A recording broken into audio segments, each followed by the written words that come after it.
আমার স্বামী এনেছে নবদ্বীপ থেকে নাটক করতে গিয়ে।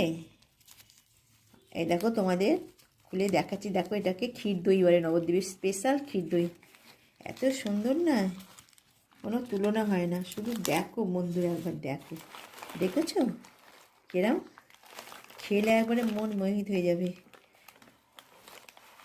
এত সুন্দর খেলে, আমরা তো নবদ্বীপে গেলেই নিয়ে আসি ক্ষীর। এই দই খেতে আমার মেয়েরা, আমরা সবাই খেতে খুব ভালোবাসি। দারুণ দারুণ, ফ্যান্টাস্টিক। তোমাদের কেটে দেখাচ্ছি, দেখো একবার, এত সুন্দর, পুরো ক্ষীরের মতো। দেখেছো? এরকম উল্টে দিলেও কিছু পড়ছে না, দেখো এত চাপ। নিশ্চয়ই যদি তোমরা কেউ নবদ্বীপে যেয়ে থাকো, এই দোকান থেকে কিনবে নবদ্বীপে দই। খুব সুন্দর খেতে, খেলে আর একবার খেলে বারবার খেতে ইচ্ছা করবে।